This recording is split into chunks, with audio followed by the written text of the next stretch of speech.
அவரு தன்னை ஒரு குருன்னு சொல்லிக்கிட்டார். மௌன குரு, வாயை திறக்கிறது இல்ல.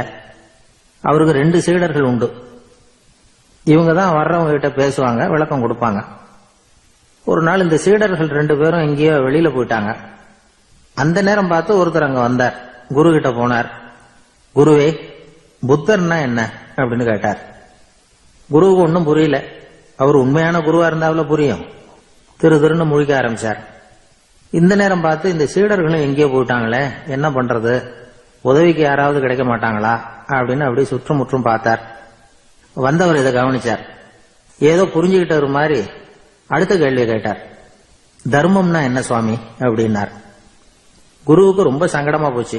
நம்ம நிலைமை இப்படி ஆயிட்டுதே, இக்கட்டில் விட்டுட்டு போயிட்டாங்களே, எங்கேயோ இப்படி மாட்டிக்கிட்டோமே அப்படின்னு சொல்லி விட்டத்தை பார்த்தாராம். அப்புறம் குனிஞ்சு தரைய பார்த்தார். அப்படியே உட்காந்துட்டார். வந்தவர் உடனே அடுத்த கேள்விக்கு போயிட்டாராம். தியானம்னா என்ன சுவாமின்னாராம். பாவம் என்ன பண்ணுவார் அந்த குரு, பேசாம கண்ணை கெட்டியா மூடிக்கிட்டார். இது ஏதா வம்பா போச்சுன்னு. இவர் இப்படி பண்ணா கூட வந்தவர் சளைக்கல. இன்னொரு கேள்வியும் கேட்டார். ஆசீர்வாதம்னா என்னன்னாராம். இவர் பார்த்தார். இப்படியே போனா இவர் கேள்வி கேட்கறத நிறுத்த மாட்டார்னு நினைச்சுக்கிட்டு எனக்கு ஒண்ணுமே தெரியாதுங்கிற பாவனையில 2 கையையும் விரிச்சு காட்டினாராம்.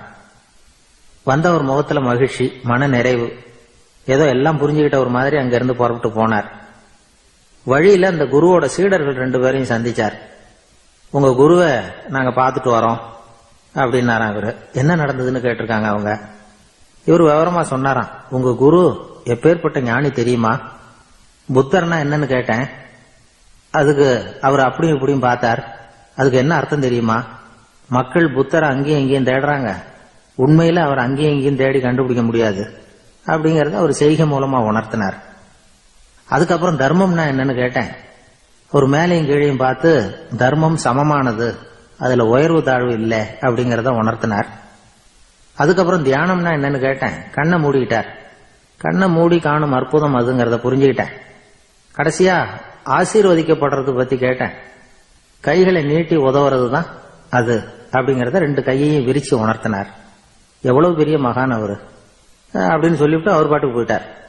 சீடர்கள் அதுக்கப்புறம் மெதுவா குரு கிட்ட வந்து சேர்ந்தாங்களாம். அவங்கள பார்த்ததும் குருவுக்கு கோபம் வந்துட்டுது.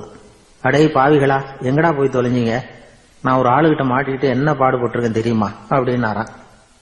இது மாதிரிதான் நாம சாதாரண மனிதர்களின் புற வேடங்கள்ல மயங்கி போயிடுறோம். அவங்க பேச்சு, செய்கை, பார்வை, இதுல எல்லாம் ஏதோ பெரிய தத்துவம் இருக்கிறதாக நினைச்சுக்கிறோம். உண்மையிலேயே அந்த தத்துவங்கள் யாருக்கு சொந்தம்? அவங்களுக்கு இல்ல, நமக்கு தான் சொந்தம். நாம தானே அதை கற்பிச்சுக்கிட்டோம். நம்மை நாம அடையாளம் கண்டுக்கிறது இல்ல, நாம யாருங்கிறது நமக்கு புரியறது இல்ல. அதுதான் இன்னைக்கு நடக்கிறது. அதனாலதான் அடுத்தவங்களை தேடி ஓடிட்டு இருக்கிறோம். சில வீடுகளில் கூட இது மாதிரி சைகைகள் உண்டு. சில குடும்ப தலைவர்கள் தினமும் காலையில கண்ணை கெட்டியா மூடிட்டு கை 2ஐயும் சுத்தமா விரிச்சு வச்சுட்டு உட்காந்து தியானம் பண்றது வழக்கம். எதுக்காக அப்படி பண்றீங்கன்னு ஒருத்தரை பார்த்து கேட்டேன். இந்த மாசம் வாங்கின சம்பளம் பூரா தீர்ந்து போச்சு, இனிமே என் கையில சுத்தமா ஒண்ணும் இல்லை, புதுசா எதுவும் செலவு வச்சுடாத அப்படிங்கறத அப்படி உள்ளங்கை 2ஐயும் விரிச்சு காட்டி அவங்களுக்கு உணர்த்தினேன், அவ்வளவுதான் அப்படின்னார்.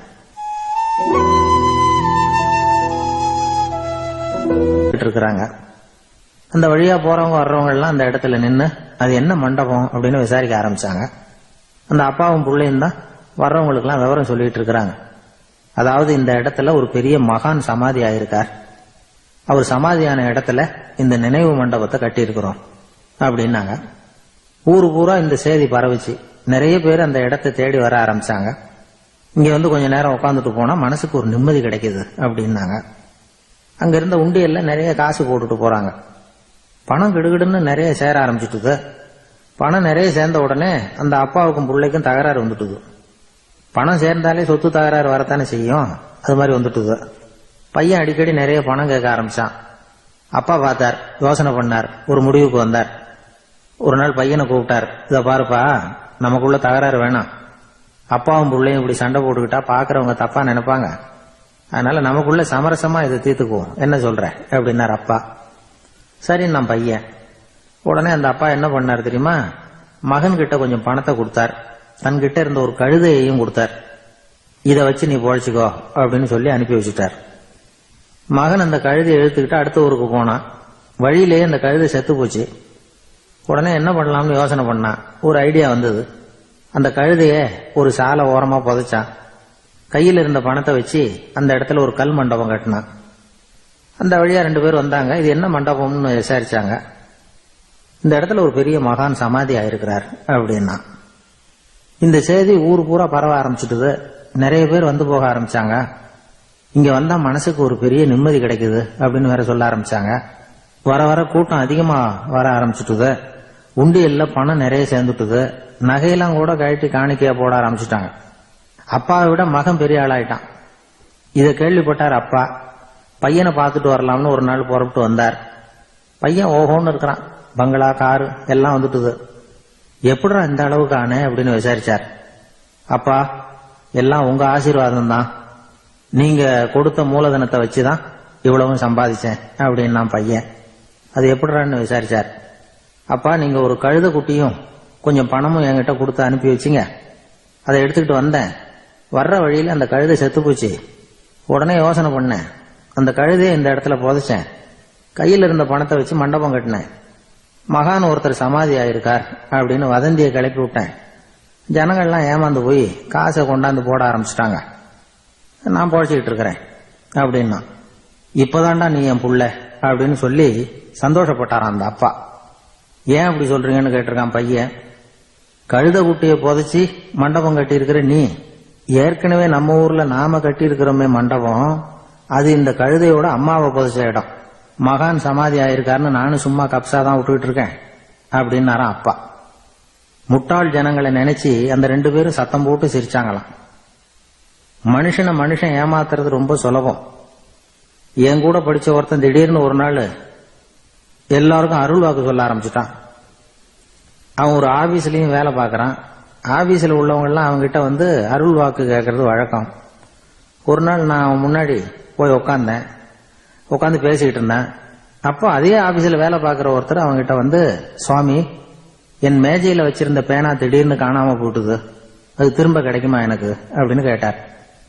இவன் கண்ணை உருட்டி பார்த்துட்டு, அது உனக்கு கிடைக்காது, புதுசா வேற ஒண்ணு வாங்கிக்கப்போ அப்படின்னா.